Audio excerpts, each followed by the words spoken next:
Chapter 1. Nobody could figure out what to give Roberta Glass for her 26th birthday because Roberta Glass had everything. She had a 3-story townhouse across the Hudson from New York and Fort Lee, New Jersey. She had built-in sofas upholstered in the newest chintz, recessed lighting adjustable to 4 different intensities depending on your mood, a maroon BMW in the shop, and a brand new black Ford convertible with a perfectly adequate radio. However, Gary, Roberta's handsome husband, wanted the radio replaced by a new 8-speaker AM/FM receiver and Dolby XBD compact disc recorder with equalizing fast-forward audio reverse digital tuning, floor-mounted. "Why floor-mounted?" Roberta asked Gary. "Because great sound rises," Gary said. Roberta also had a high-tech white tile kitchen with an oven stuffer roaster-sized rotisserie, a coffee machine that ground the beans and perked the brew upon signals from a presettable electronic clock, a garbage compactor, a garbage disposal, a retractable rack on casters just for pot lids, and a great maid named Daisy.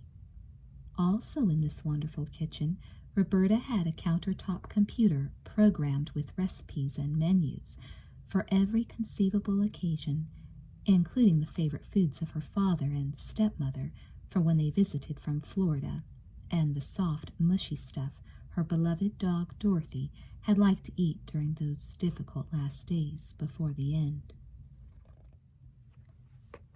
Roberta had been in the habit of talking to Dorothy when she was puttering in her kitchen alone. Now she sometimes talked to the computer. Roberta's oven was attached to her VCR in such a way that she could tune in one of 85 Julia Child tapes whenever she wanted to cook something fancy. That was Roberta's big talent, fancy cooking. However, Gary's doctor said that Gary was getting too chubby from Roberta's great cooking, and since Gary was a workaholic type A personality, Gary had to go on a diet. No salt, no sugar, no cream, no liquor, no grease, no organs. The diet was working.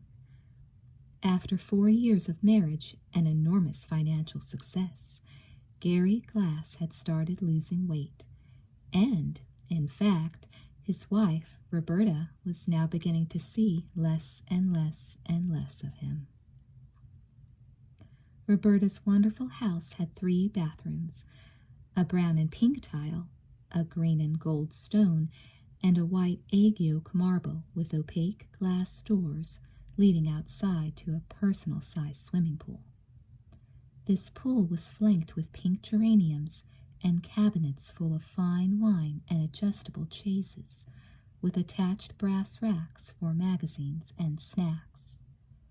It had a 10-foot fence all around that bristled with ivy and chirping birds. And if they had wanted, Roberta Glass and her husband, Gary, could have gone swimming there stark naked at midnight in the summer without being seen by anyone else in Fort Lee. But Gary preferred to swim laps in the morning. It was part of his health plan. By midnight, he was usually fast asleep in their orthopedic built-in bed in the beautiful bedroom with the pink ripple wallpaper and the matching pink ripple drapes. Or else he was out someplace with a client, making another lucrative deal. On those nights, Roberta would sometimes swim by herself alone under the stars, just thinking. She wondered why, now that she was married and having more sex, she was enjoying it less. She wondered if maybe Gary had discovered something irritating about her body. Maybe her breasts were too large for her slender frame. Maybe her arms were too thin. She did have thin arms, and if she went to the gym with her sister-in-law and lifted weights, her arms just got thinner. Maybe her eyes were too far apart or her chin too chiseled. Maybe she should have had her overbite corrected years ago. That was it. She would get braces. No, she wouldn't. Well, maybe, but then she thought she was being silly, that none of these things really constituted a reason for the turn her life was taking. She simply could not get her husband to look at her. He kissed her and told her about his business, but she had the feeling that he never really looked at her for all that. She felt that she was becoming invisible to him, and she was afraid that, if this kept up, she would soon be invisible to herself. Nothing made her feel really alive except reading the personals in the New York Mirror and fantasizing about other people's fantasies. Lonely widower, not yet old, needs help recovering after wife's illness and long enforced celibacy. Only the patient and tender need apply. How old is not yet old, Roberta thought. She imagined the gaunt wife, wasting in a great four-poster bed, the large, sad man hunched over her, serving soup. She imagined him walking slowly out of the funeral parlor, convinced he would never get hard again, when in fact there was patient, tender Roberta Glass, stark naked in her personal pool right across the Hudson. Dare she respond to his ad? Of course she didn't dare. Roberta Glass never dared to do anything. "Please come home, Harry," said one passionate advertiser in the personals. "I can't live without it. Your slave, Cheryl." What could Harry possibly have that would cause a woman to debase herself so voluptuously in the public press? Roberta wished she knew where Cheryl lived, so she could be there when Harry came home, and Cheryl came running out of the house, leaping on him, tearing at his clothes. She tried to bring herself back to reality by steeping herself in sexual advice from popular psychologists. She read whole volumes about how you have to be sympathetic to the pressures on a regular guy like Gary when he is engaged in making a fortune. She tried keeping a diary. She tried to like her life, her abundant jewelry, and her walk-in closet full of designer clothes from Bindles and Bergdorf's and boutiques on the Costa del Sol. She tried very hard to like herself. But in her diary, the only really interesting stuff concerned a guy named Jim who sent messages to a girl named Susan through a series of personals in the newspaper, which Roberta waited for avidly, with a thumping heart. Just as her grandmother had awaited the next installment of some serialized novel, and her stepmother waited for the next episode of her favorite soap. Compared to the high drama of the long celibate widower, compared to the technicolor passion Cheryl had for Harry and Jim had for Susan, Roberta felt as faded as an old pastel. 26 years old, she said to herself. Only 26 and already fading. She floated on her back, her shiny blonde hair drifting out around her face, her pretty pink toenails and her pretty pink nipples protruding out of the water, and she watched the George Washington Bridge dance on glittering ropes of rhinestone lights across the sky to New York City, and she dreamed of being in love. The enormously successful business that kept Roberta Glass so happy and contented was Gary's Oasis, the largest collection of spas and hot tubs east of the Rocky Mountains. Whole families of shoppers from Manhattan and Queens, and as far away as Connecticut and Westchester, would come to Gary's Oasis on day trips to wander among an endless array of bubbling, spurting, swirling bath models in tile and lucite, plexiglass and redwood, marble and imitation sequoia, all assembled in a mammoth showroom in the shadow of the Meadowlands Burn Arena. Gary Glass's spas and hot tubs were so popular that he found he could barter them easily for other costly and desirable items, like root canal work and cases of fine wine, like the new 8-speaker stereo for the Ford that he was anticipating with keen delight. and the services of some of the most beautiful young TV actresses ever to be handled by Becky Schumann's chic agency. Ordinarily, Becky Schumann would not have bothered with a retailer. A tall, dark, smart woman with a great lust for power, she usually did casting only for multinationals. But Gary Glass waltzed into her office with that cute grin, so boyish, and handed her into his company limousine and drove her out to Gary's Oasis, where she fell in love with a scarlet marble hot tub that came with its own perfumed waterfall. In the middle of a business day, when Gary's Oasis was packed with spa seekers, Gary pulled a retailing unthinkable. He closed off the marble wing and let Becky Schumann, the casting director, bathe in private. Jungle birds squawked. Fly-catching black orchids snapped up anything that buzzed. Luxuriating in her scarlet waterfall, Becky felt like Brooke Shields, but evil. The retailing unthinkable had done the trick.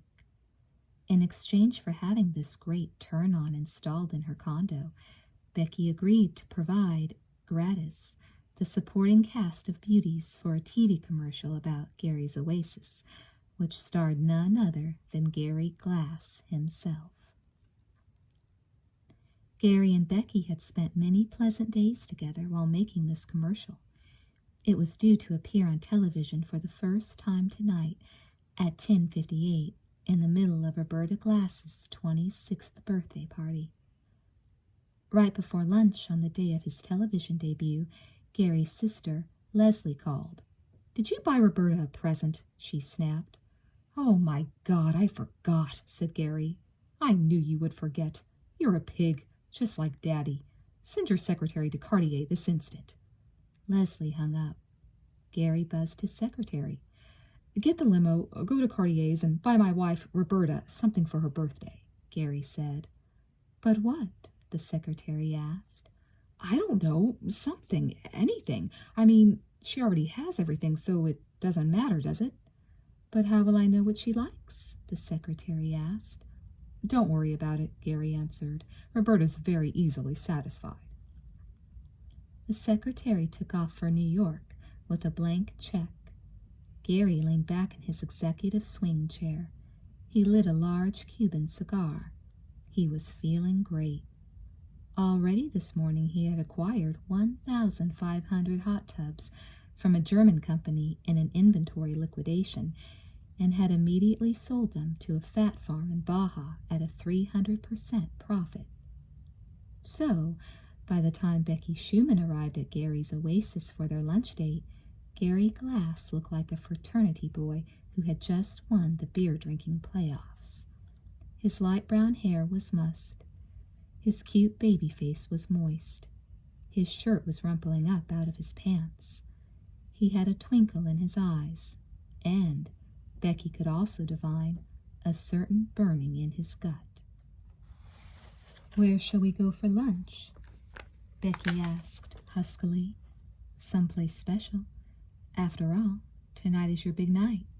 You're going to be a television star." She licked her lip gloss and crossed her legs. In their black stockings, they looked like licorice ropes, begging to be unwound. "You must be very excited," she whispered to Gary. She was right. Between the TV commercial and the German hot tub deal, Gary was so excited that he unwound Becky's legs and made it with her on the plush office sofa without even taking her to lunch first. In addition, he broke 2 of her long, scarlet fingernails. He did not, however, manage to mess up her hair, which was so hardened by mousse and spray that it could withstand virtually any little surprise that might happen to come up in the course of the business day. Meanwhile, Gary's secretary wandered through Cartier's, wondering what she'd buy Roberta Glass for her birthday, when Roberta Glass already has everything.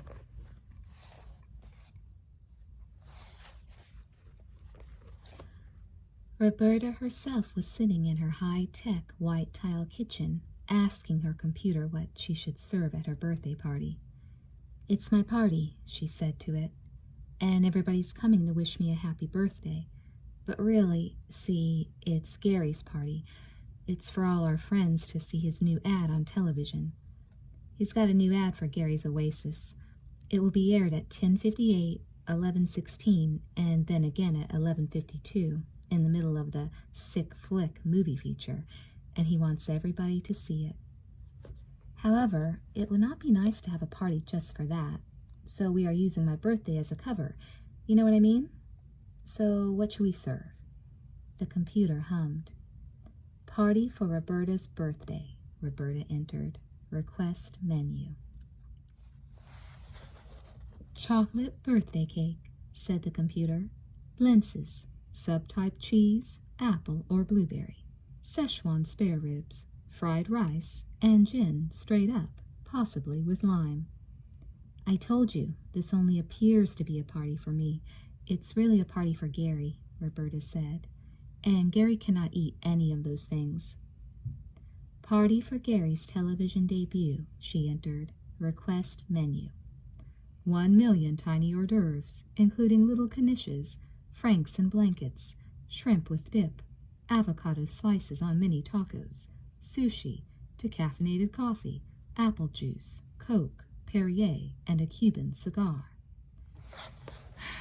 Roberta sighed. "Don't forget multicolored striped marzipan cookies for your sister-in-law, Leslie," said the computer. "Leslie swears she is not going to eat those anymore," Roberta said. "And you believe that?" cried the computer in bright green letters. Leslie arrived. "I heard you in the street," she snapped. "You are talking to the computer again. You must get a job or you will go crazy. Come with me." "I can't," Roberta protested. "I have to cook for Gary's party. I mean, my party. Tell the computer to call the gourmet deli and order all that stuff that Gary likes. The avocado, the shrimp, the apple juice, the usual. You come with me." "Where are we going?" Leslie pushed her out the door. "I have finally figured out what to get you for your birthday." Roberta got excited for the first time since the preparations for her birthday had begun. But then the big surprise, the absolutely perfect present, the only thing in the world that Roberta Glass didn't have, turned out to be a total makeover at Adrian's Body Boutique, the most expensive beauty parlor in North Jersey.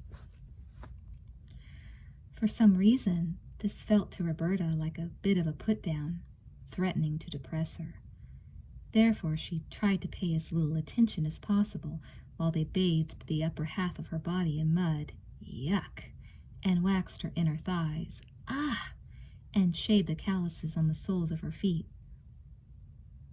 "Will I have anything left to walk on when this is over, Leslie?" inquired the slightly bleeding Roberta. The sisters-in-law experimented with red polish, pink polish, white polish, and imitation sequoia polish, and tested maybe 20 different lipsticks on the skin of their knuckles. They heard stories of more cheating, stealing, sadomasochism, sodomy, bigamy, and litigation than Roberta would ever have dreamed possible for a small community of commuters. Helen Garfinkel was hiding from her husband, who had come back to collect his alimony payments. "Those goddamn feminists, may they rot with their goddamn equality laws," she muttered under the dryer. "If my husband calls me, Adrian, I'm not here." Martha Teasdale was getting ready for a very big evening. Her daughter Blanche was coming home with a lover, and of course it had turned out that the lover was another girl. How was she supposed to tell Lenny that? When Lenny heard that, he would fall face down in his bull base and drown. Roberta tried to seal her ears. She read the personals and dreamed. On the other hand, Leslie Glass agonized over what Roberta's final look should be.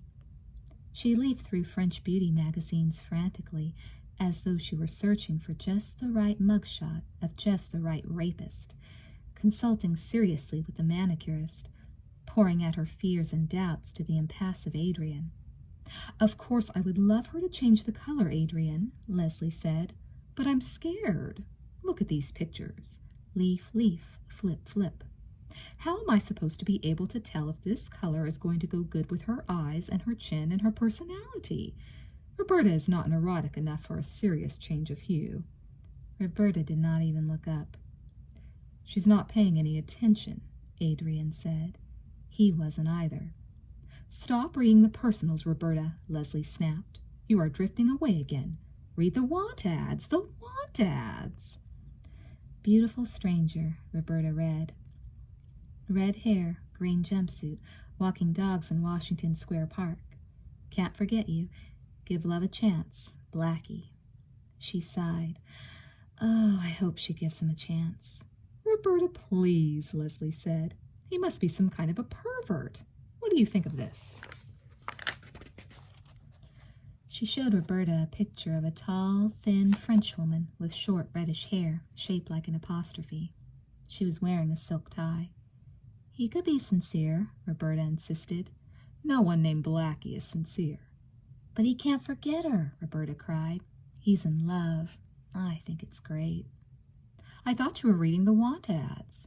I know, I was, said Roberta. I just can't seem to find. Don't settle for anything less than 50,000, Leslie said, leafing and flipping. As it happened, Leslie Glass seriously believed that her sister-in-law, Roberta, the happy housewife, could go out tomorrow and make 50,000 a year, because Leslie had done precisely that, and with relatively little trouble.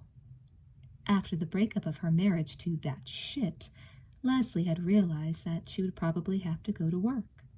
However, the only thing she knew how to do was shop.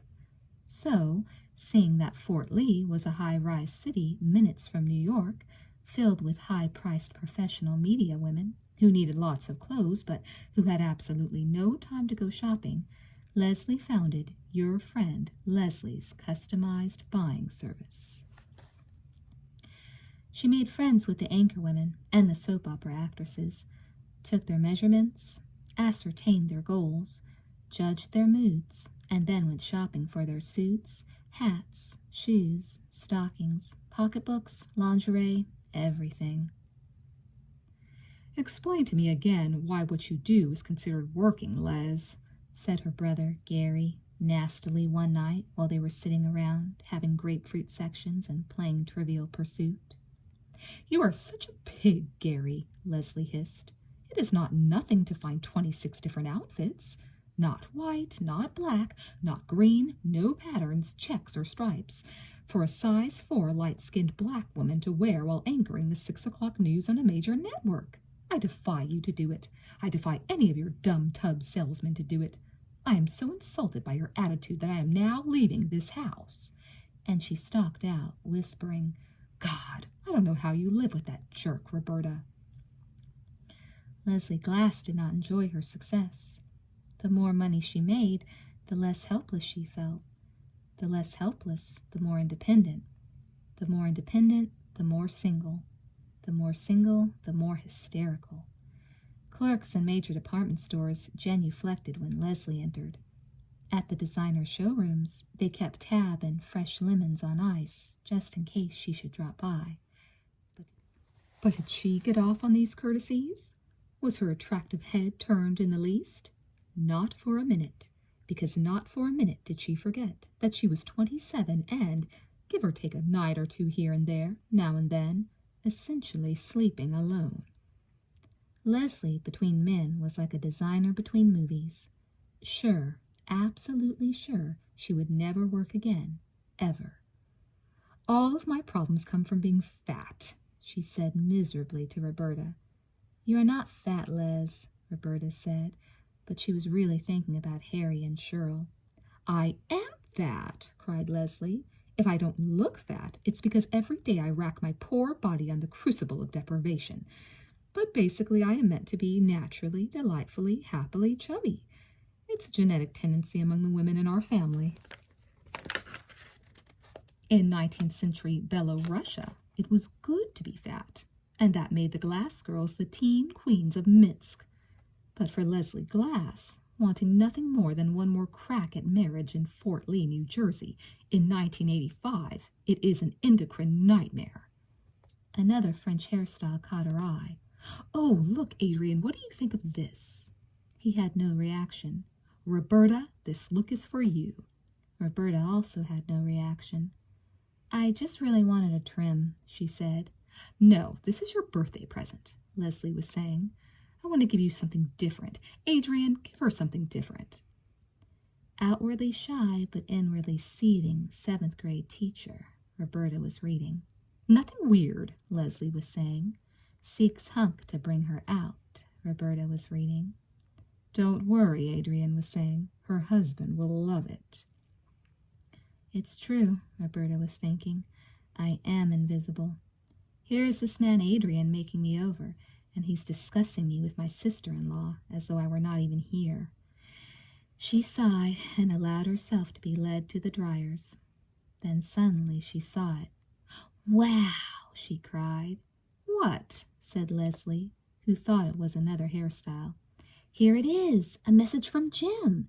Desperately seeking Susan. Keep the faith. Tuesday, 10 a.m., Battery Park, Gangway 1. Love, Jim." "Who's Jim?" Leslie asked.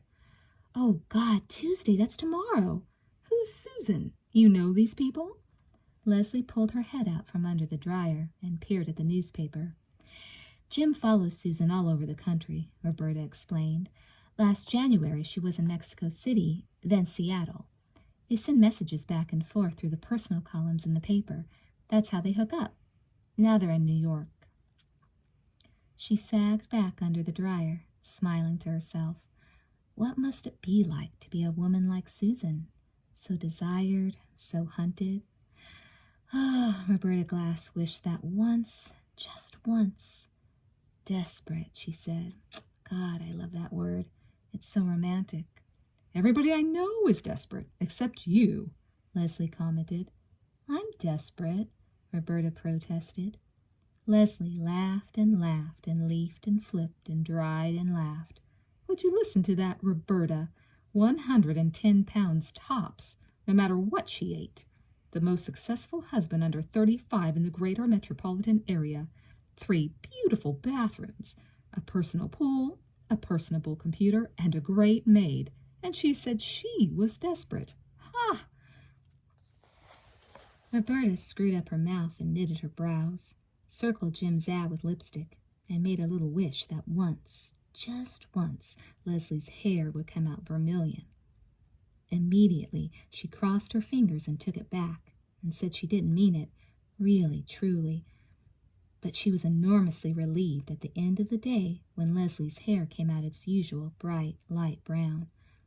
After all, you can never tell when something you wished for casually under the dryer might just come true.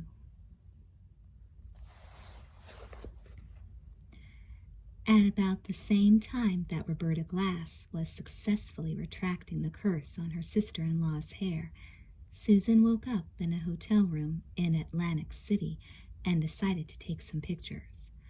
No, first she would order room service. Then she would get dressed. Then she would take some pictures with the Polaroid that belonged to the cute guy who had his forearm flung across her belly and who was sleeping so soundly that he probably wouldn't wake up for a couple of hours. And then the room service would come, and she would eat croissants and strawberries with peanut butter.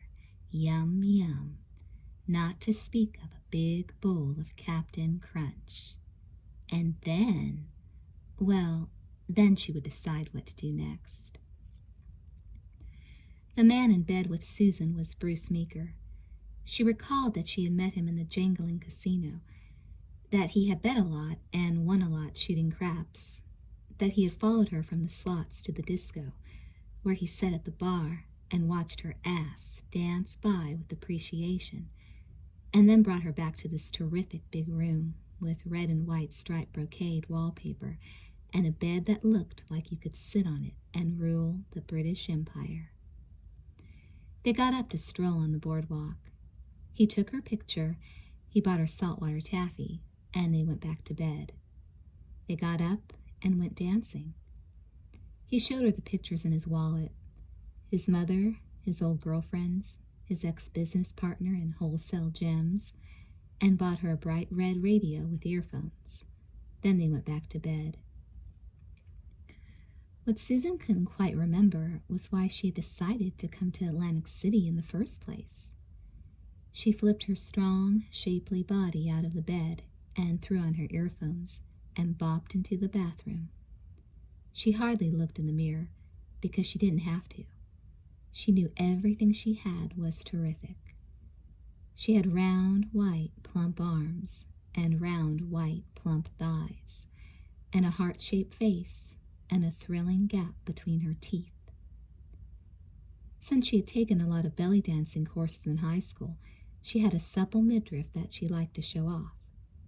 Every shirt she owned was cut short, and every pair of pants began below her navel. At 24, Susan had left a trail of men all across America who would swear to their grandsons that she was the single most exciting woman they had ever been with, whatever her name was, however they had met. They would never forget how tightly she had held them with her mighty dancer's legs, and how fast she had disappeared. Susan couldn't remember any of them, except Jimmy, who had not sent her a message in the personals for a very long time. Where the hell was he? The creep? She washed her multicolored blonde and orange hair in the posh shower and sunned herself in the pink glow of the radiant overhead light and tried to trace her steps backward, westward. She had been with Jimmy and his group, Dry Bones, in Seattle, where they were doing a gig at a mid-sized stadium with plastic grass.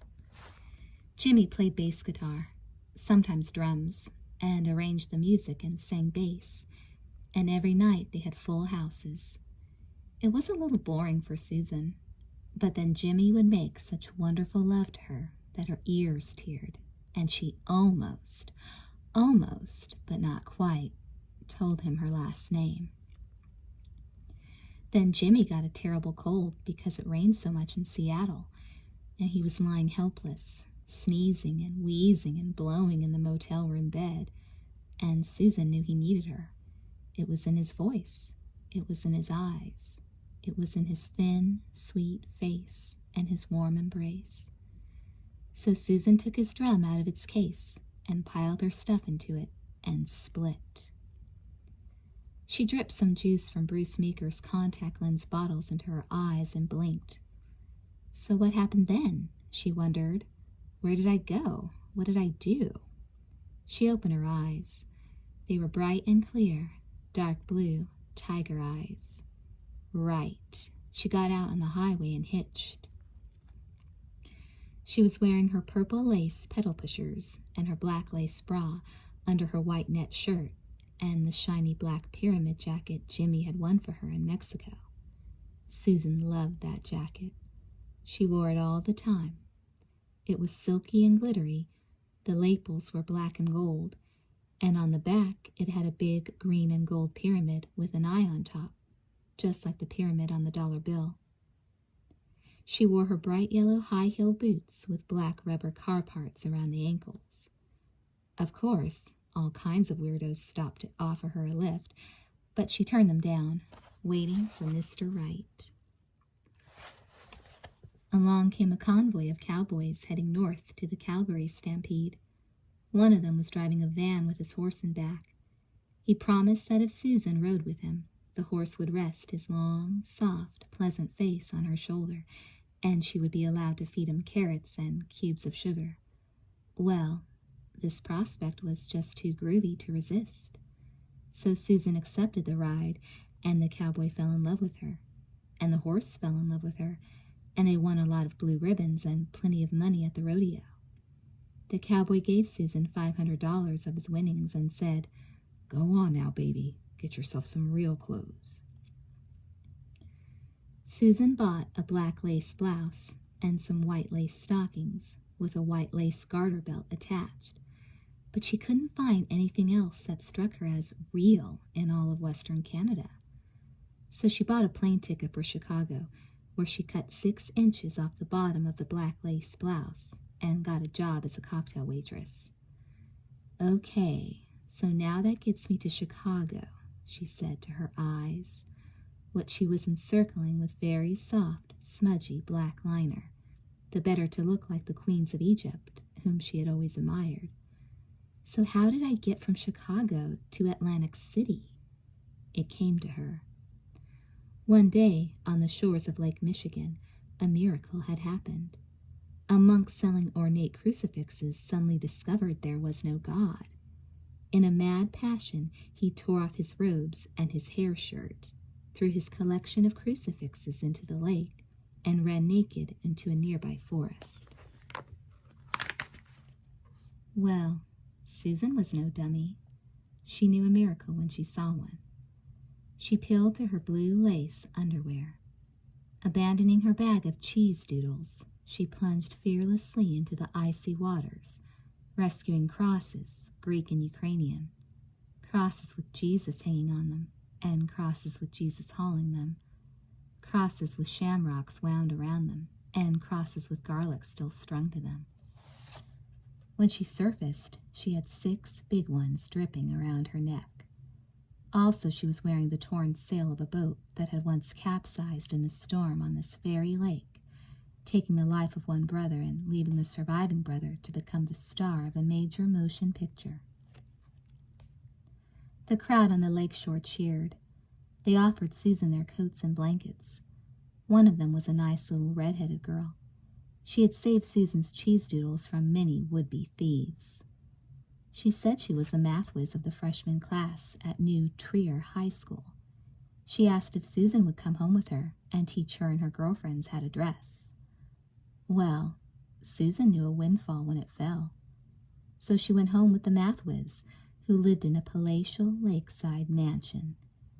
"Do you really care that much about religion?" said the little girl as Susan relaxed in her living room eating Twinkies. "No," said Susan, "but I love junk." Susan stayed with the little red-headed math whiz and her mother for a week, during which time all the girls in the freshman class at New Trier learned to dress like Susan.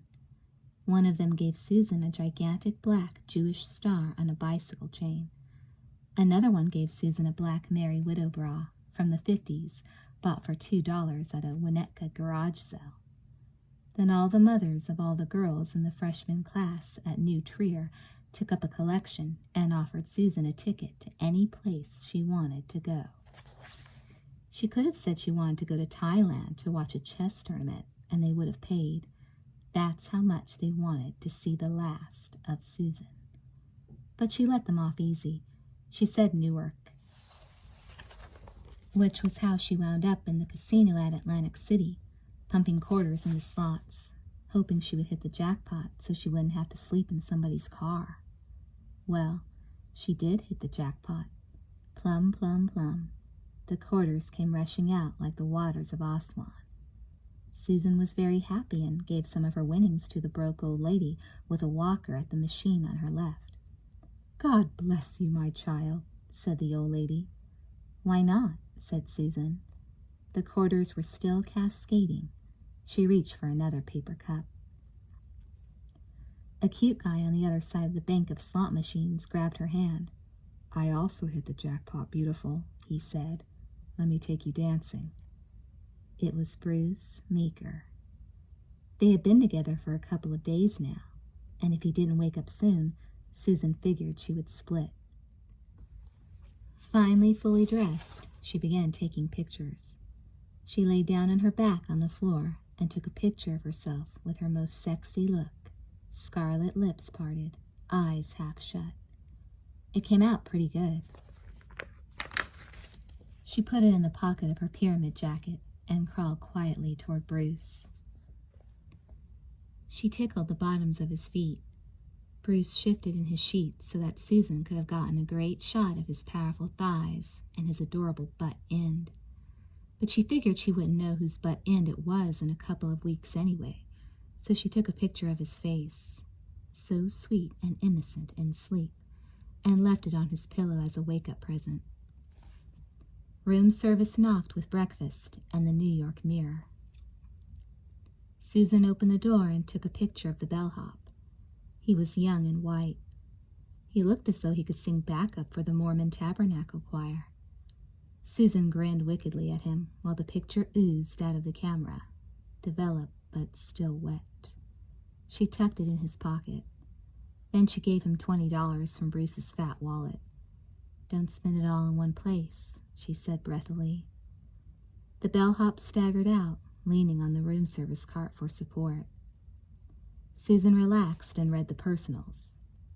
"Jimmy," she whispered, for there it was, just what she had been waiting for. Desperately seeking Susan, it said, "Keep the faith. Tuesday, 10 a.m., Battery Park, Gangway 1, love, Jim." She laughed. Her heart actually flipped. She got all damp underneath her clothes.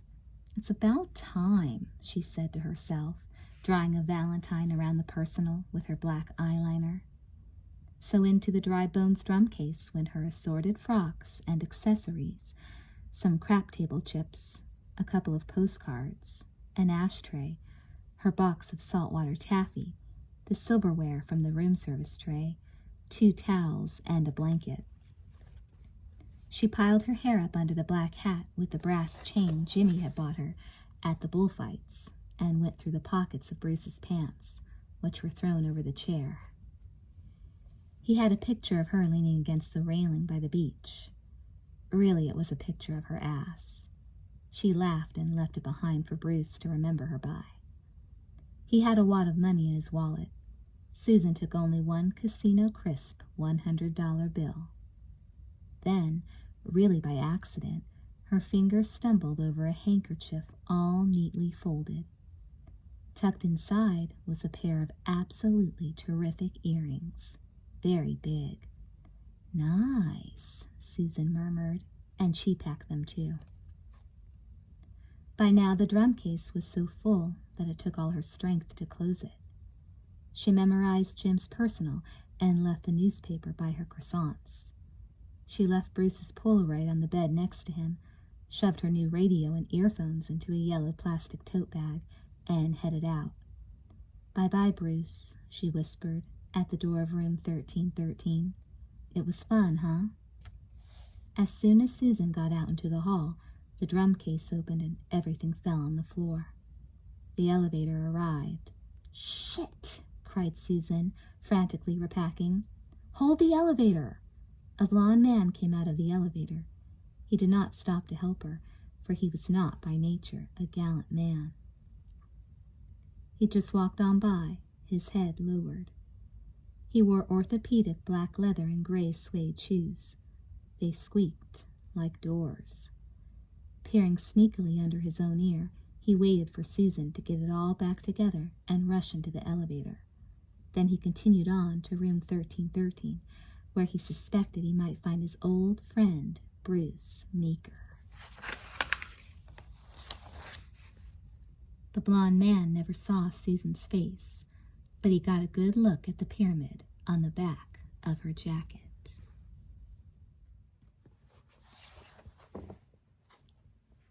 All the yuppies in Fort Lee came to Roberta's party that night. To Roberta, most of them were strangers, but they told her she looked beautiful in her pale pink dress and the new pearl and pink crystal necklace from Cartier that Gary had given her, and the new hairstyle from Adrian's that Leslie had given her. She passed among her guests as in a dream, munching on a celery stick, holding a tray of tiny hors d'oeuvres, which the strangers picked at without stopping their conversation, as though the tray carrier were invisible. Leslie grabbed a multicolored striped marzipan cookie. "Don't let me eat these," she commanded, eating it. "They're so good. I think I've found one." "One what?" Roberta asked. "Upstairs. Come on." Leslie grabbed Roberta's hand and pulled her up the stairs through the crowd. "Over there," she said. "He's been giving me the eye all night. Who is he?" "Who?" said Roberta. She just couldn't quite grasp anything Leslie was saying. "In the corner, near Gary," Leslie hissed. Gary was in the corner chatting up a tall, dark, smart woman with blood-red fingernails. The woman's small chest was as exposed as it could possibly be on a Monday evening in Fort Lee. Roberta wondered who she was trying to hook. Maybe Roberta knew, but did she really care? I don't know that woman, Roberta said. Not her, Leslie fumed. The guy with the long curly hair, laid back, leaning against the wall. Oh, that's Larry Stillman, Roberta said. Dr. Stillman. Leslie gasped and clutched Roberta's arm. Plastic surgery? He's Gary's dentist. Well, at least he's not a Ph.D. Off went Leslie, hot as a laser beam. Who's your friend, Gary? She asked her brother. Gary Glass had never been too brilliant at noticing the sexual objectives of any woman, least of all his own sister, so he thought she meant Becky Schumann, and he started to introduce them. But Leslie didn't look at Becky. She just inhaled Dr. Stillman like a long drink of water, and by the time Gary caught on, the laid-back dentist and the hysterical shopper were drifting off together toward what was to be a very warm relationship. Gary's watch alarm went off. Time out, everybody, he yelled. I've got a 10:58 spot. Instantly, the whole party stopped jabbering and mingling and nibbling and arranged itself before the television. A newscaster appeared on the screen saying, and the search continues for suspects in the recent robbery of ancient Egyptian artifacts. Roberta didn't pay any attention. She wandered over to the terrace, slid the glass doors aside, and stepped out into the cool night air.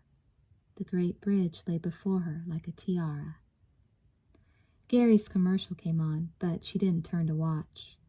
There he was on the stony shores of a hot tub, in a safari suit and a pith helmet, saying, Hi, I'm Gary from Gary's Oasis. In our New Jersey showroom, we have hundreds of models. Bikini-clad actresses from Becky's casting agency splashed around him, giggling mischievously. We're open 7 days a week, Gary was saying. The breeze from the Hudson made Roberta's earrings swing and stirred her neglected heart.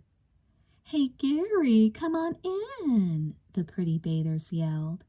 Then they pulled him, fully clothed, into the bubbling waters as he cried, Come to Gary's Oasis, where all your fantasies come true.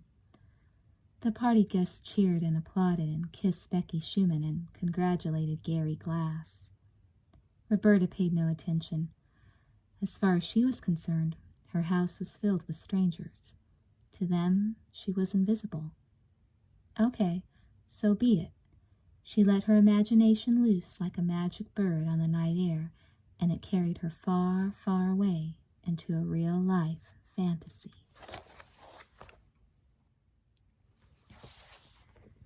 She imagined that Susan was at that very moment on her way to meet Jim, crossing the glittering George Washington Bridge to New York City, stepping off a bus at the Port Authority. And she was right. That's exactly what Susan was doing. Despite the fact that the Port Authority bus terminal looked like a plastic milk crate, it was in Susan's experience one of the most terrific places to get dressed in all Manhattan. It had long plastic seats where you could doze off when you had no place to sleep, and if the cops bothered you, you could tell them you were a commuter who had missed her bus. And as long as you weren't armed or high or drunk or mentally deranged, they would be happy to believe you. The ladies' room was sensational. It had a wide shelf under a long mirror where Susan could spread out all her stuff without bugging anybody else. At midnight, there were at least 6 other women fixing themselves at the long shelf, getting ready for Tuesday morning in the Big Apple. Every one of them was complaining about men. Susan washed her armpits and gave herself a little rush by drying them with the warm air blower that doesn't chap your skin like an icky old paper towel. Then she dumped some of her stuff on the wide shelf. She changed from her black net shirt into her pink net shirt, from her black lace bra to her other black net. She repinned her hair, added some black eyeliner around her eyes, and, just for fun, blackened the little mole above her mouth so it looked like a beauty mark. She made sure her lipstick was luscious enough. Finally, she added just one of the big earrings she had swiped from Bruce Meeker's handkerchief. In her drum case, Susan had a postcard from a place called the Magic Club, way downtown. Once, a while back, She had worked there, and if her luck held, her old friend Crystal might still be assisting the main magician. Susan was hoping that Crystal would be willing to put her up for tonight at least, and maybe also for the foreseeable future. She tried to recall whether she had done anything really terrible the last time she had stayed with Crystal. Had she stolen the front door? No, that was in Biloxi. Had she put eyeliner on the cat? No, that was in Bangor. Had she thrown one of her famous parties? No, that was on a big farm near Nashville, owned by the grandparents of a sweet kid who had the crazy notion that someday she would become the queen of evangelical rock. Whatever Susan had done the last time she stayed with Crystal, she just couldn't recall how bad it was. So she decided to stash her drum case in a locker and head south to the Magic Club. For the first time during this leg of her journey, Susan now had a little problem. The locker cost $0.25, and all she had were 2 subway tokens and the $100 bill. She rummaged through the inner pockets of her pyramid jacket. She found a nail file. She jimmied the lock on the locker, stuffed her stuff inside, and pocketed the key. It was a standard silver key with a red plastic cap, instantly recognizable to people who know how terrific the New York Port Authority terminal really is.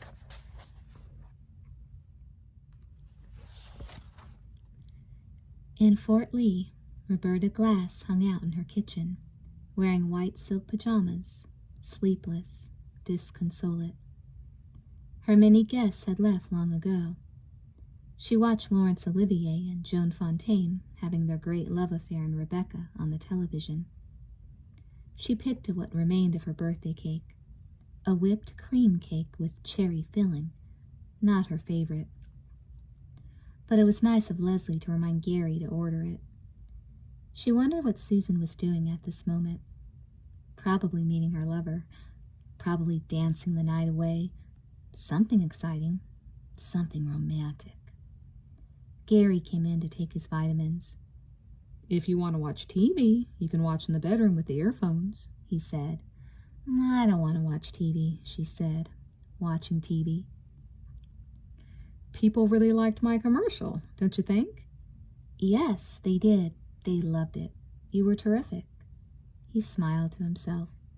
Roberta thought that he had a smile just like his late father's smile, very confident. She had always felt safe and cared for with Gary, like a little girl. "Do you ever remember your dreams?" she asked. "Dreams? Oh, sure. They're all coming true. Now, don't forget, tomorrow you've got to pick up the new radio for the car," he told her. "Tell the guy you're my wife, because we're going to put a sauna in his apartment, and he's going to give us a really great price." "It's gone forever," said Laurence Olivier, cradling Joan Fontaine's face in his hands. "That funny, young, lost look I loved. It won't ever come back." "Is it gone forever?" Roberta thought, watching Gary gobble his pills. "The safe, the cared for, the little girl. Won't it ever come back?" "Night, hun," he said, patting her on the head. "Don't eat all that cake."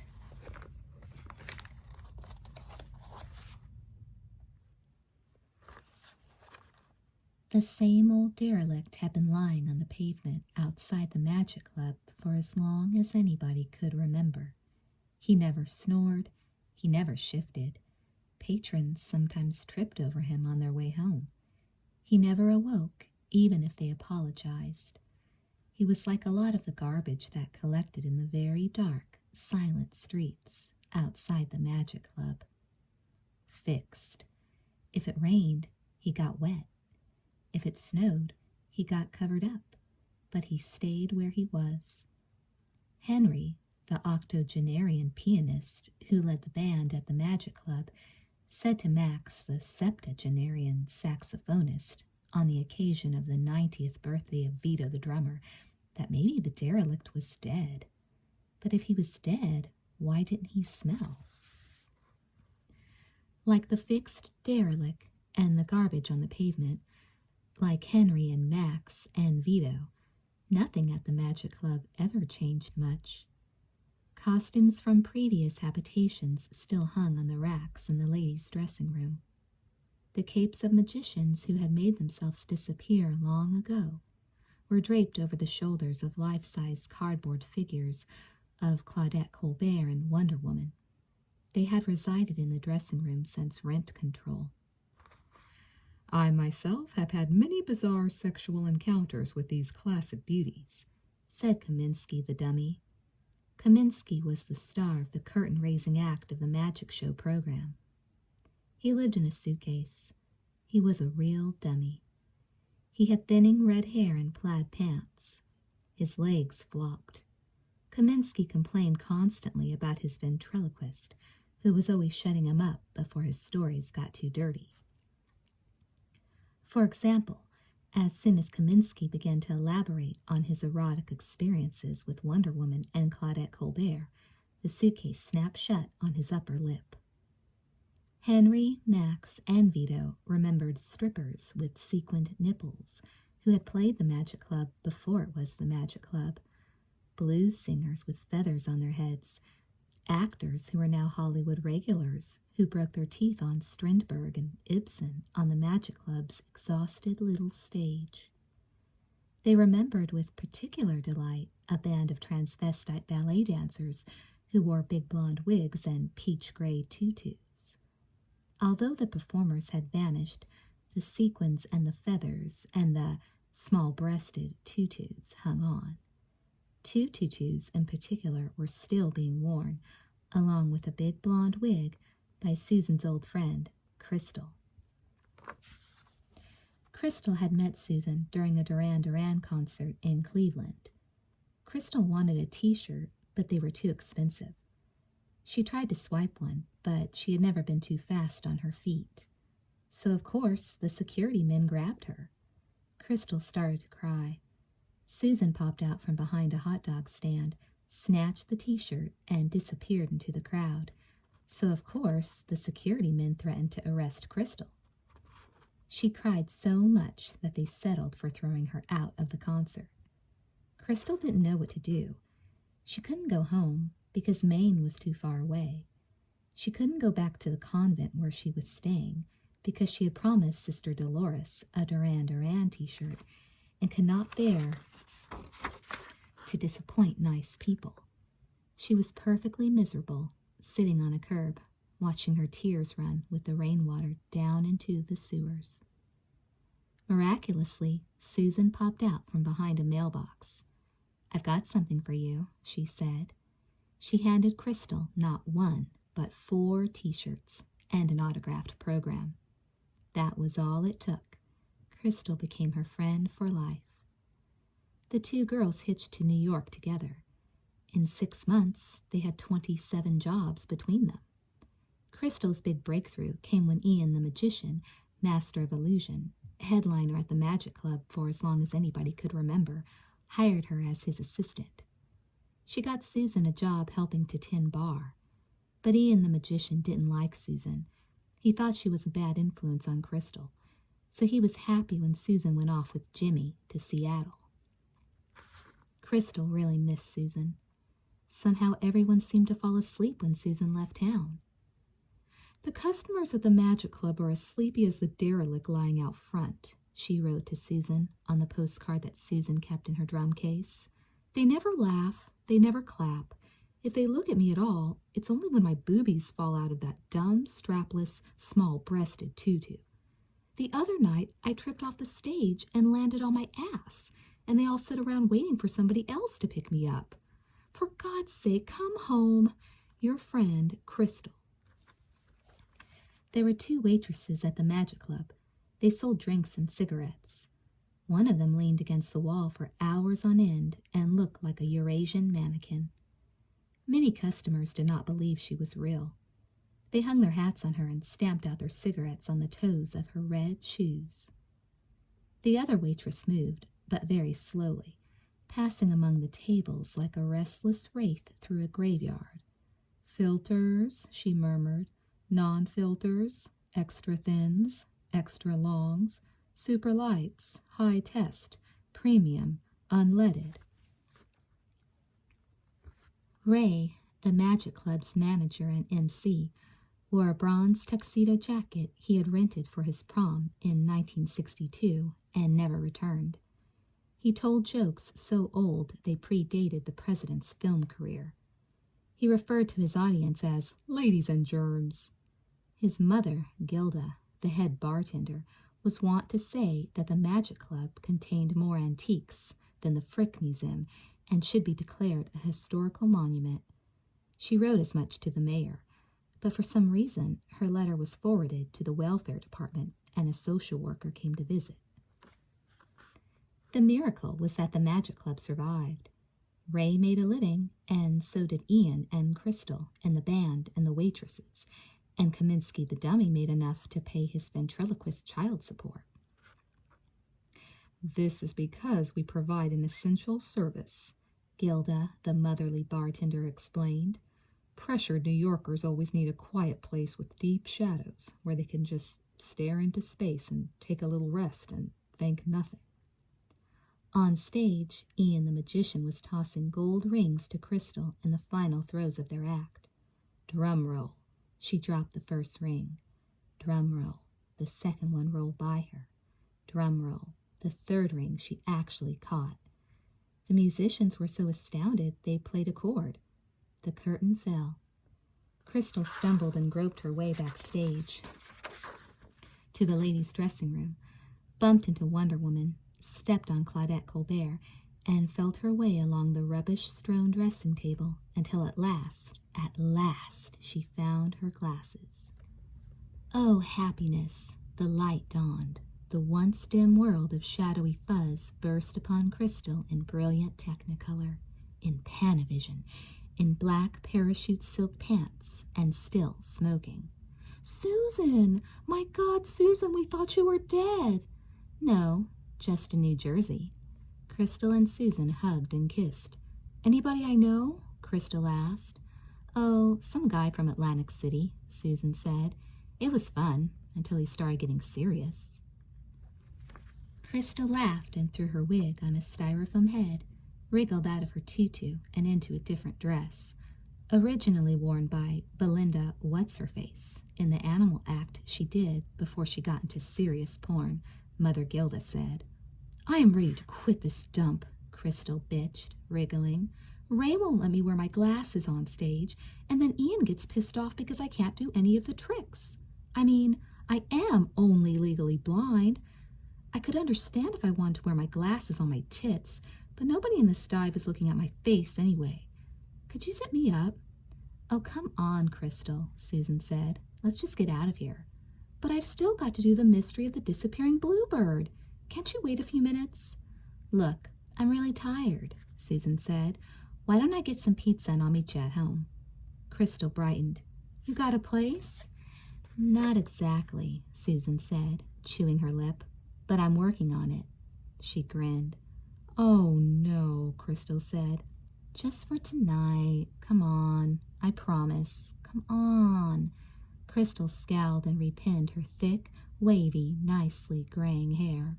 "Do you promise only 7-digit phone calls?" "Oh, that was what I did last time I was at Crystal's," Susan remembered. "Cross my heart," she said. She gave Crystal another big hug and kiss, and Crystal, knowing full well that she would probably regret it, gave her the key to her apartment.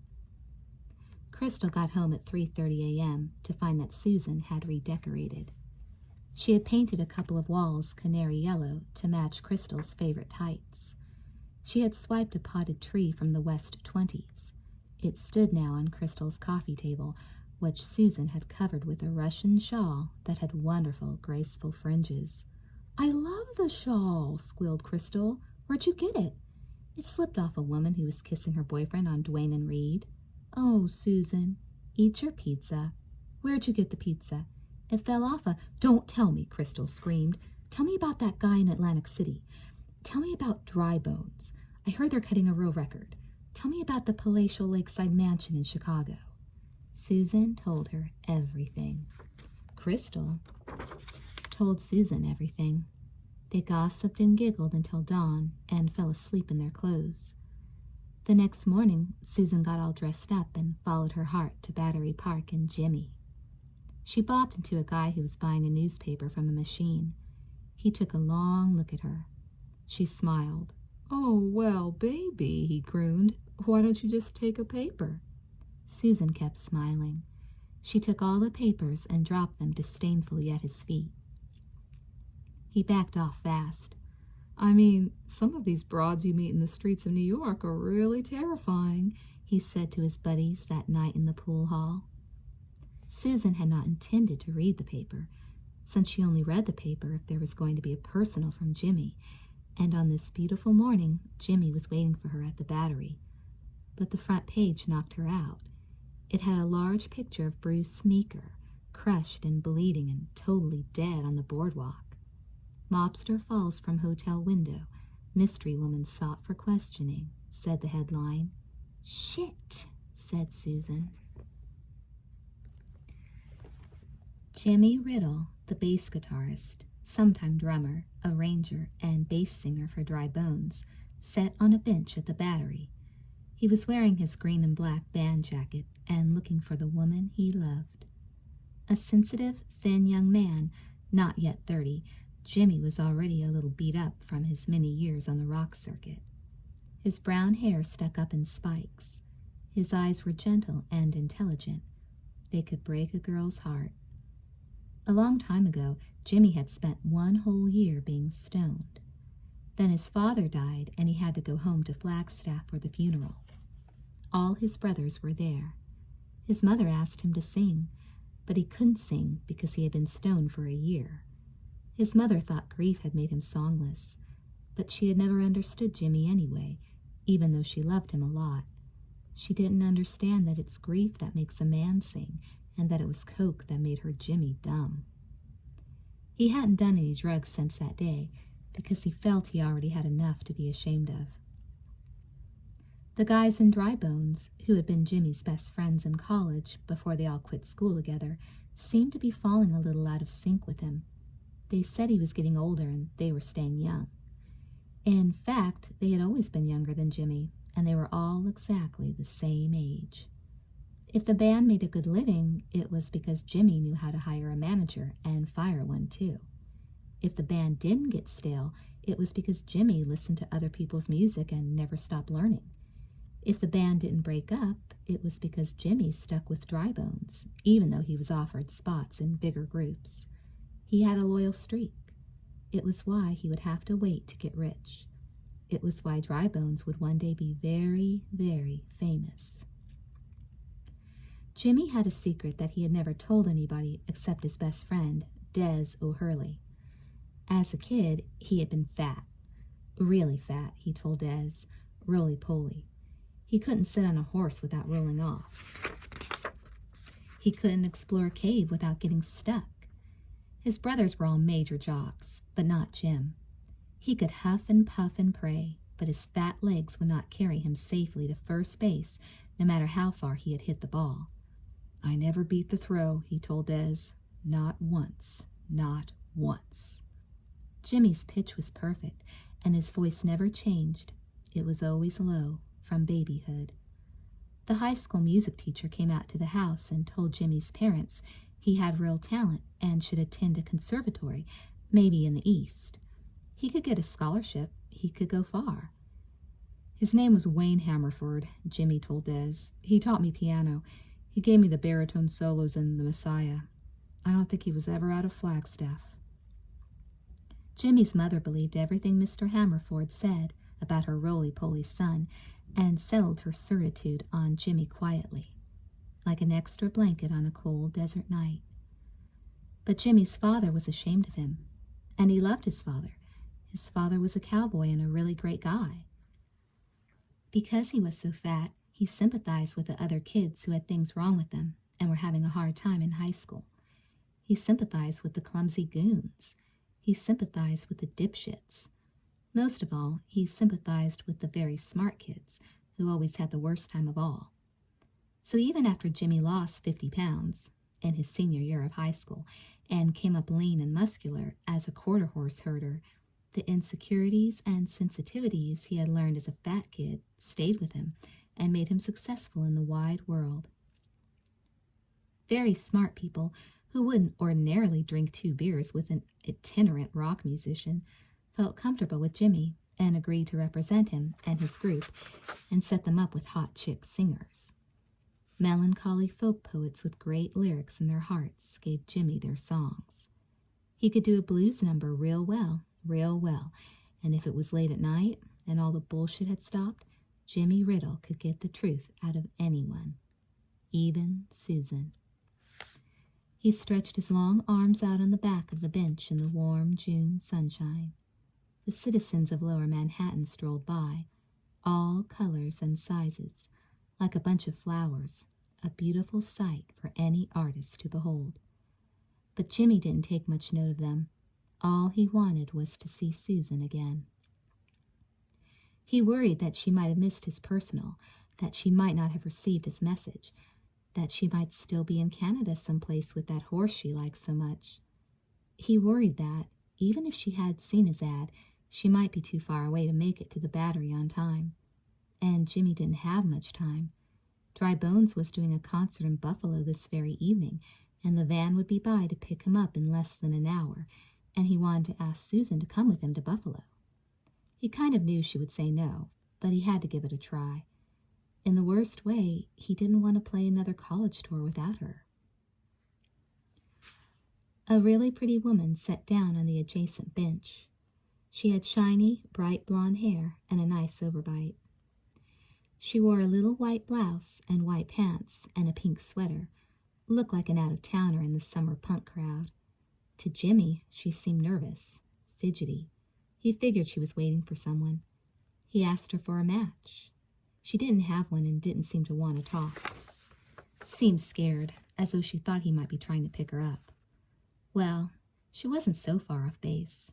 Not too long ago, he would indeed have tried to pick her up. Lately, he just didn't have the inclination.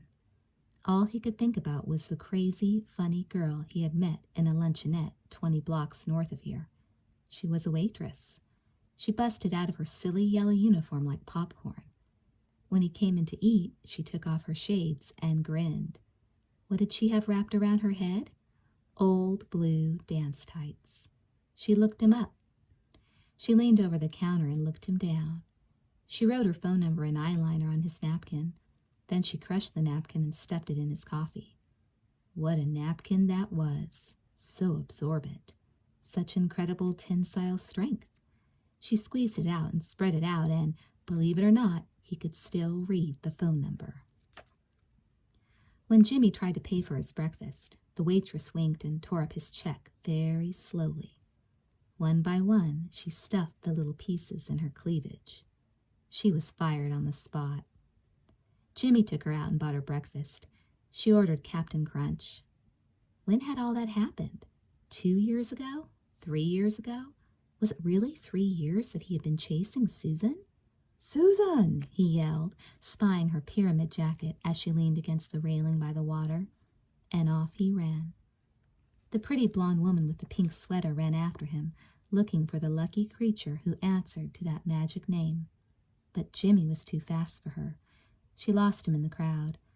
So she put a quarter into one of the coin-operated binoculars placed along the promenade for viewing the Statue of Liberty and scanned the shore like Charlton Heston at his periscope, panning by kids and running dogs frolicking and a whole boatload of day cruisers from a software convention. And then suddenly she had her fantasy couple in sight, Jim and Susan. Jim picked Susan up and set her on the railing by the bay and kissed her with more passion than Roberta had ever been kissed with in her whole entire life. Susan locked her legs around Jimmy, and he stroked her thighs, and they didn't care who saw them. Back at the Oasis, Gary Glass was very busy becoming the spa king of New Jersey. He had no idea that his shy, repressed wife, Roberta, was at Battery Park, watching Susan and Jim grope each other by the choppy waters of the bay. Gary thought Roberta was spending her day getting a fancy radio installed in his car. Gary thought Roberta was easily satisfied. What the hell did Gary know? Chapter 2. Jimmy Riddle did not leave Susan with a quiet heart. Of course, she had refused to go with him to Buffalo. She said it would be boring. He had anticipated that. But then she showed him a newspaper clipping that activated all the mature things about him, including his ulcer. "You were with this guy?" he exclaimed, noting Bruce Meeker's smashed face, his twisted, broken limbs. "He was breathing when I left," Susan offered lightly. "This is serious," Jimmy said. "Mainstream serious. I don't like leaving you." "I can take care of myself," Susan countered. Well, that was probably true, too. Jimmy had seen Susan pour her drink over a very evil-looking motorcycle freak just because she didn't like the way he talked about her crucifixes. A big impresario brought Dry Bones to Orlando. He was supposed to pay all expenses. After 3 concerts, he reneged and tried to stick the band with the hotel bill. Susan smeared, but carefully smeared, an entire gallon of hot taco sauce on the inside of the impresario's big silver car. A record company executive had put the make on Jimmy at a party. "Fine-looking woman," he told his friend Des. "Thin legs, backless dress, small, bright eyes." Susan quietly told this executive to lay off. The woman laughed in her face. She allowed Susan to watch as she slipped her fingers into the back pocket of Jimmy's jeans and copped a feel. Susan took offense. Arming herself with a kitchen knife, she cornered the fine-looking record company executive in the bathroom and threatened to slit open her nose. "How did you even think of something like that?" Jimmy asked. "I saw it in a movie," Susan answered. "But would you have done it?" "She thought I would have done it. That's all that counts, Mr. Irresistible." Okay, so Susan had proved herself to be a tough customer. However, certain situations might prove even tougher than Susan, might lie beyond solution by bluff or bravado or trumped-up movie threats, and the case of Bruce Meeker might be a case in point. The newspaper said Meeker was a mobster. Jimmy had his own recollections of what they were like. Once the lead guitarist in Dry Bones had accepted a gig on a yacht off the Carolina coast. A big private party, Southern gentry, good pay. The pay was so good, in fact, that Jimmy felt suspicious. "Dry Bones doesn't need a mob party," he said. "You know, you ought to get some therapy, Jim," answered the lead guitarist. "You worry too much." But the sailors who came in launches to collect the band had guns in their belts. It turned out to be a great party. The champagne popped and bubbled. The Southern gentry bopped and bubbled. The host gave away Coke spoons as party favors, and there was free toot in the sugar bowls, along with the sweet and low. But Jimmy didn't take an easy breath until Dry Bones got back to the mainland. The next day, they heard that after the party had ended, some other guys with guns in their belts had boarded the yacht, and a lot of people who had been dancing and singing and shouting requests to the band only hours before did not live to see the dawn. Now Jimmy was supposed to calmly ride off the battery in his band's green and black van, painted all over with skulls and skeletons, and leave Susan with the same class of person maybe following her, maybe hunting her, maybe ready to nail her just because she knew this poor stiff on the boardwalk. "Let me give you a phone number," he said. "Don't bother, I'm fine." "I'm giving you this number. It belongs to a friend of mine named Desmond O'Hurley. Call him Des." "I don't need your numbers," Susan said petulantly. "Next time, if you're only going to be in town for an hour, don't put an ad in the personals." "Take the number," he said, writing it on the back of the newspaper article. "Des is a great guy. If you really get in a jam, give him a call. He'll know how to reach me." Susan laughed and put Des O'Hurley's number in her jacket pocket. "Has he got any money?" she asked.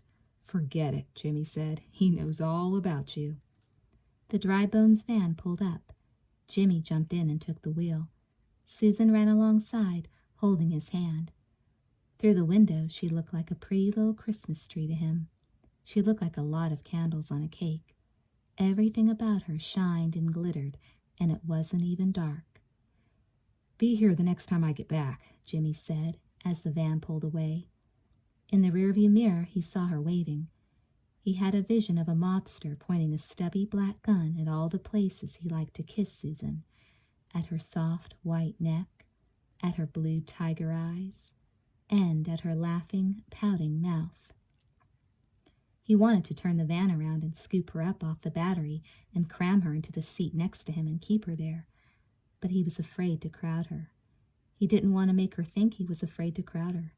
He didn't want to make her think he was hovering over her, trying to protect her, or getting serious about her or anything, because every time he did that, she split on him. So he didn't call Desmond O'Hurley from the road. He didn't say, "I'm worried about my girl, Susan. She's mixed up with the friggin' mob. She may be in trouble. Go find her, hover over her, protect her, because I'm in love with her, and that's the honest-to-God truth." Somewhere on the New York Thruway, Jimmy gave up the wheel and napped in the van. It was hot. He crashed at a motel in another suburb. He tried to act his age and forget Susan and think exclusively about playing and singing bass. Susan herself was feeling a little disappointed about Jimmy's quick departure. They hadn't even had time to make love or dance all night or drink even one tequila sunrise. So to make it up to herself for having to endure the pangs of heartbreak so early in the morning, she decided to go shopping. Roberta Glass decided to follow her. Roberta personally had a terror of shopping and did it as little as possible. But she just had to see what Susan would buy, what she wanted, what she needed. Kaminsky the dummy said to Claudette Colbert in Wonder Woman in the Magic Club that, in hindsight, it was clear that Roberta's shopping neurosis lay at the root of her fascination with Susan and her ultimate involvement with Bruce Meeker's murderer, but the suitcase closed before he had a chance to explain further. Roberta's mother had been one of the most eminent shoppers in the Boston-Baltimore megalopolis. She made it her business to teach Roberta everything, but everything about the craft. She showed Roberta how to rummage among string beans and detect the limp ones by touch. She taught her how to sniff for ripeness of cantaloupe and the freshness of chopped liver. "Always turn everything upside down and inside out, sweetheart baby," she told Roberta. "Never buy a coat with a cheesy lining or a dress with a skimpy hem. If you are buying a piece of furniture, be sure to examine the flip side. If it's an 800-pound sofa, ask the salesman to turn it over. Then bounce your car keys on the underfacing of the upholstery. If they don't tear through, start to bargain." Roberta's mother loved bargains more than anything in the whole world. If she saw a special on $5 fake mother-of-pearl compacts, she would buy 4 and save them for occasions requiring meaningless presents. "It's the thought that counts," she counseled. She did the same thing with veal breast for stuffing. Neither Roberta nor her father, or, for that matter, her mother, particularly liked stuffed breast of veal. But taste be damned, if the price was right, Mom bought in bulk.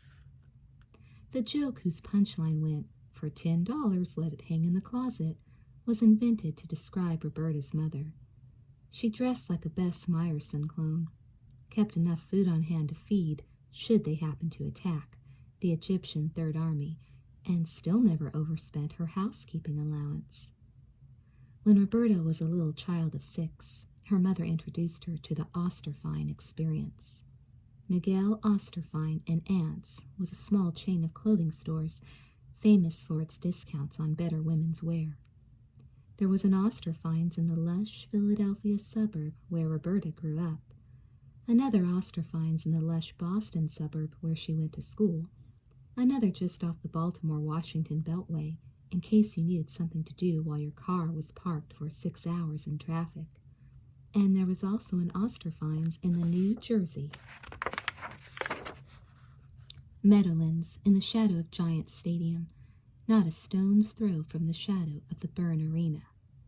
Each Osterfine's had several large dressing rooms where a woman could take no more than 6 items to try on, having made her selection from the huge stock on the floor.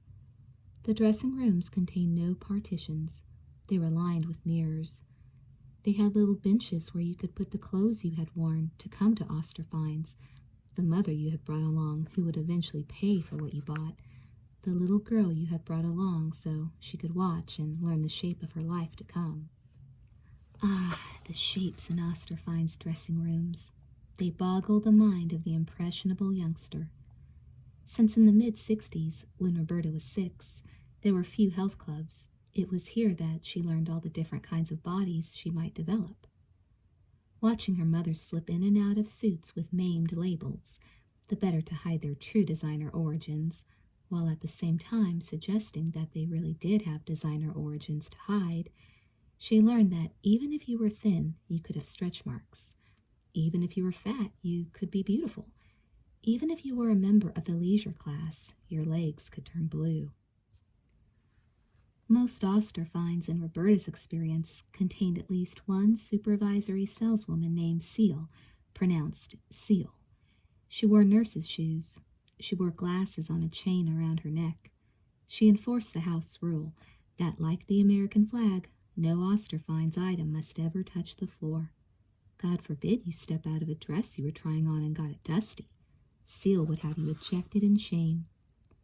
Periodically she cried out in a voice like wheels skidding, "Over the head, ladies, over the head."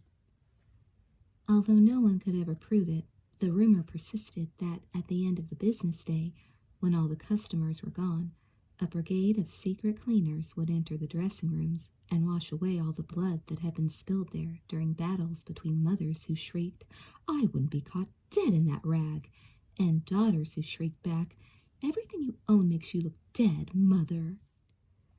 Roberta never fought with her mother. First of all, she was too shy and repressed to do that, even as a child. Second, she liked her mother and thought that her mother probably knew best.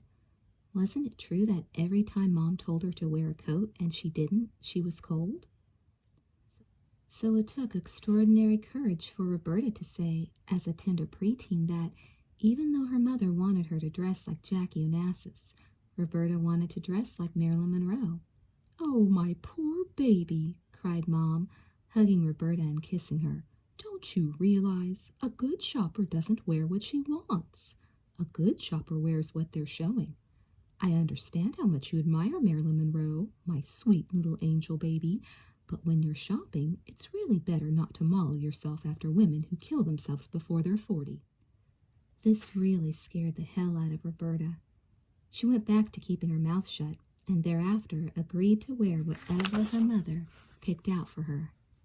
10 years later, Gary Glass would recount that he first noticed Roberta because something about her reminded him of Jackie Onassis, a woman whose husbands he idolized. Up until the early 70s, Osterfines had remained a largely Hebraic secret, shrouded in Kabbalistic mystery.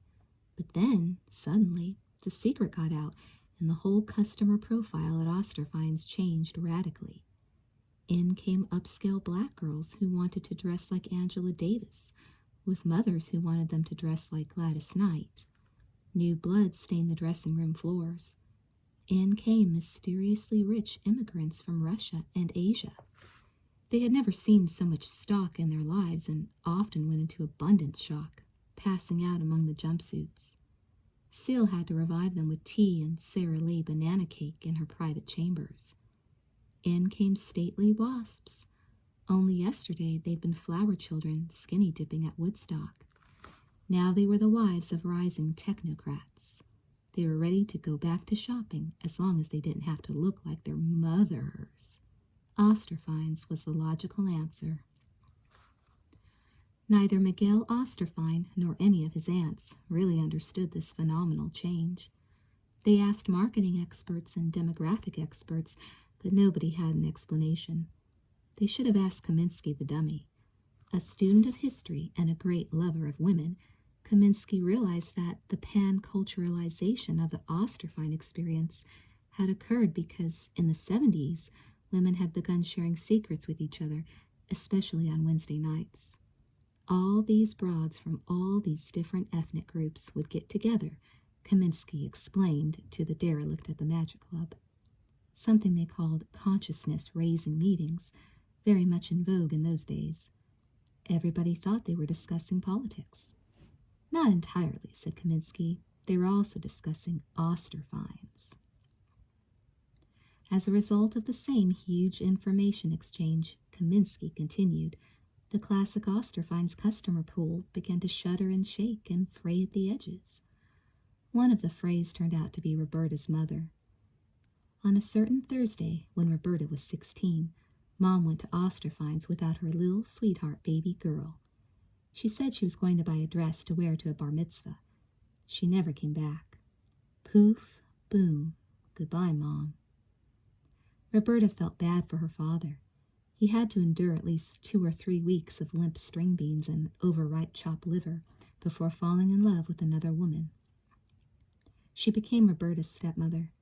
She accepted the mantle of responsibility for the cooking, the cleaning, the driving, and, of course, the buying of everything.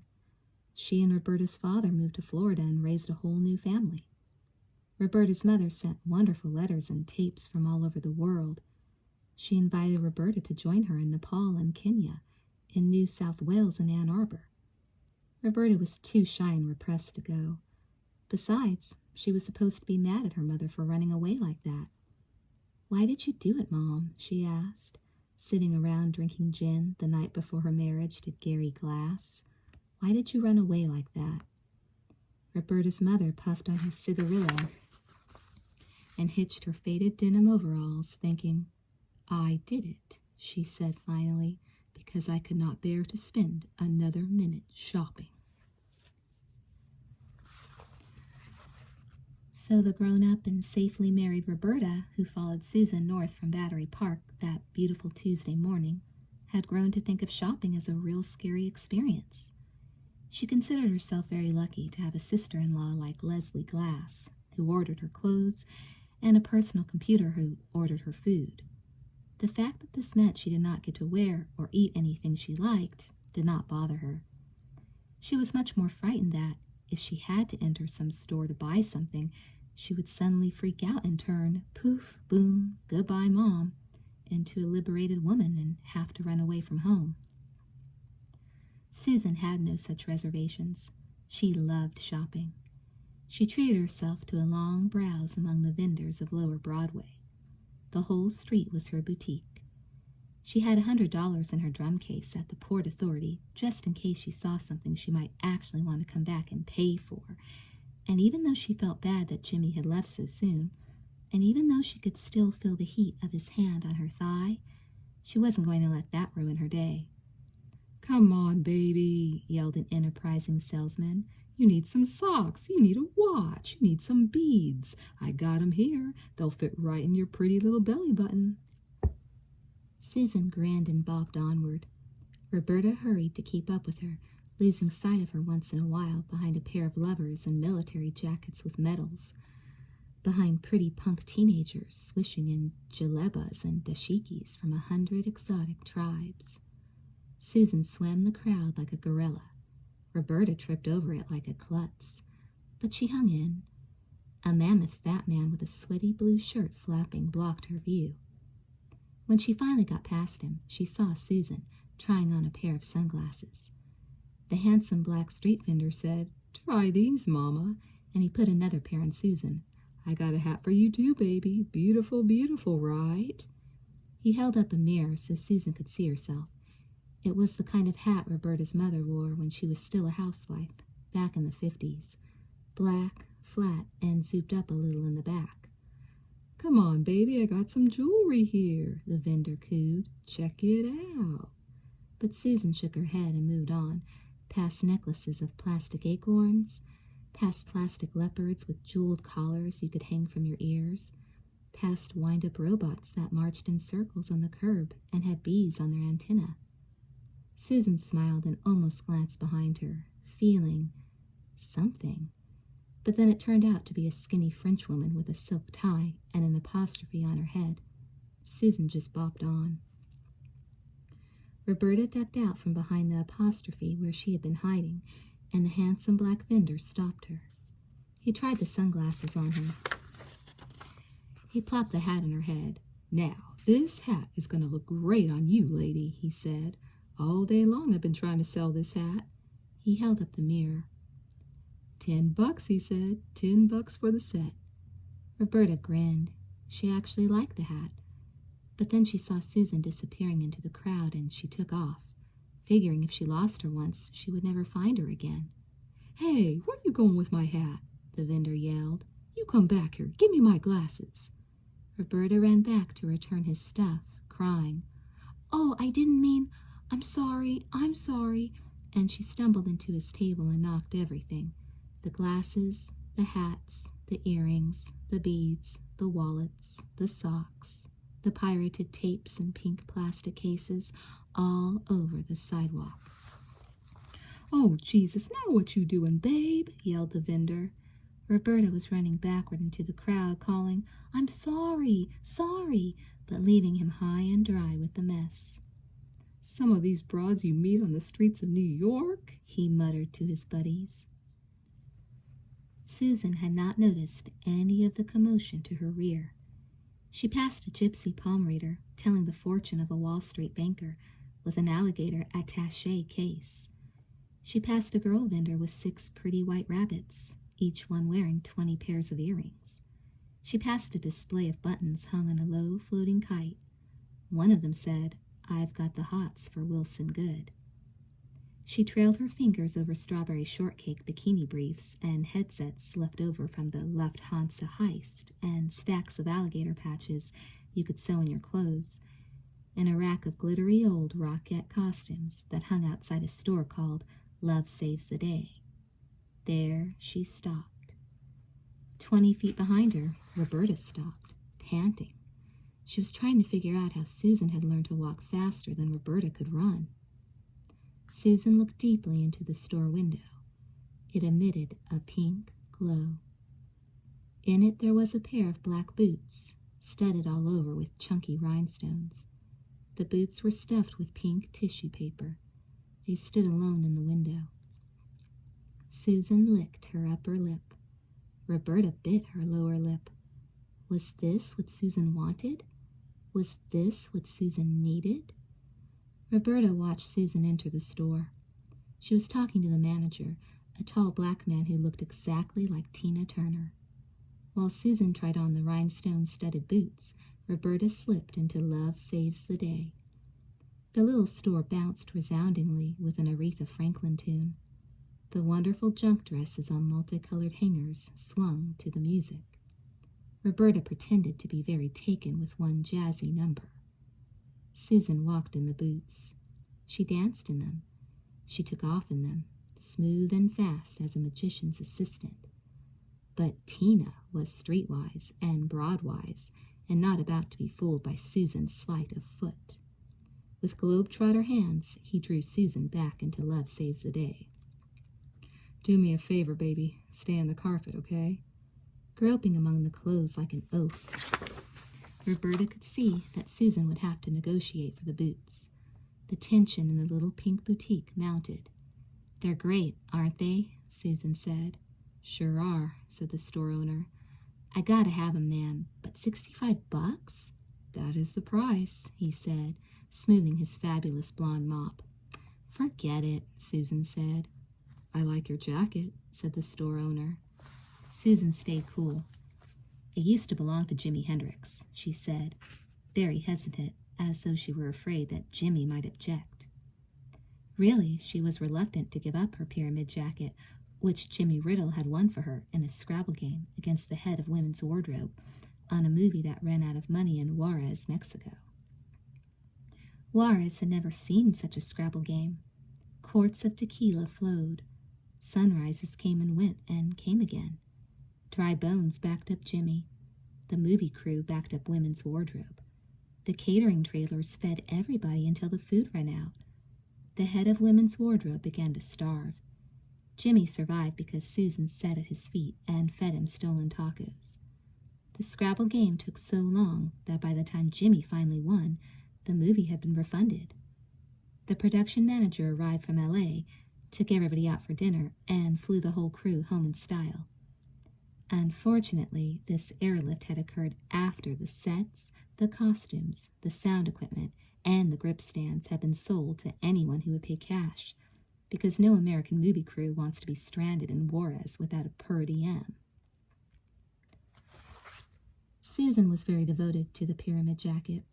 It was a winning, given freely, proof of the only true love she had ever known. When she wore the jacket, she felt that no matter what was coming down, Jimmy Riddle was protecting her. But that was just dumb, wasn't it? She didn't need protection. She could take care of herself. I bet Jimmy would love it if I swapped the jacket for those boots, she said to the owner of Love Saves the Day. He thought she meant Jimi Hendrix. Deal, he said. Roberta was so knocked out by the swiftness of this transaction that she knocked over the clothes she was pretending to look at and almost hung herself on a hanger. Before she could recover, Susan was gone. Roberta ran to the doorway, looking up and down the street. Susan had vanished. She glanced over at the pyramid jacket, which the boutique owner was now hanging up with the rest of his rockabilly memorabilia. It's gorgeous, isn't it? He said, taking in her white blouse and pink sweater. Used to belong to Elvis Presley. You want to try it on? All right, said Roberta timidly. It fit her perfectly. She had enough cash to pay for it, and the feel of the lapels made her tingle.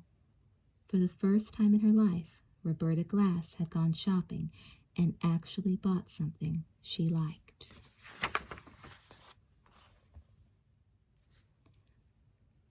Roberta raced into the kitchen, wearing the pyramid jacket which she was sure Gary would love. Already it had helped make her less invisible in Fort Lee. When she stopped at the cleaners to pick up Gary's suits, the counterman had said, "Hey, some funky jacket, Mrs. Glass," Roberta said. "Of course, how could I forget?" Then he smiled at her. She rushed to make that part of the dinner that Daisy, the great maid, had not made. The chicken was already turning on its spit. The coffee was already brewing on its timer. The salad was already crisping in the fridge.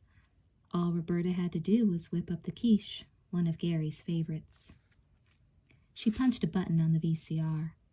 Julia Child came on and told her to crack 6 eggs, 2 at a time, which of course a busy housewife could do before she left home in the morning, if only the housewife could remember to do this and not be a dum-dum who leaves it all for the last minute. Gary arrived. "Hello, Roberta," he said, kissing her on the cheek. "Hello, Julia. I am sorry, girls, but I can't stay for dinner. Some guy from Germany has 1,500 hot tubs waiting for me on a boat, and it turns out he cannot get them through customs without my connections, so I've got to have dinner with him in town." He knotted his tie, caught his reflection in the brilliant bottom of a polished pot, and smoothed his hair. Roberta sagged over her 6 eggs, beaten. "It just happened," Gary explained. "I'm sorry." He bent to look into her lowered face as if she were a little girl, tilting her chiseled chin upward. "You forgive me?" Roberta shrugged and began to grate an onion. Maybe at least he would notice the jacket. "Did you get a good deal on the radio?" Gary asked. "The radio! The 8-speaker Dolby XBD equalizing floor-mounted goddamn radio! Oh my God," Roberta whispered, tears of shame and onion glazing her large blue eyes. "You forgot the radio? Didn't you just come from the city?" She shook her head, miserable and guilty.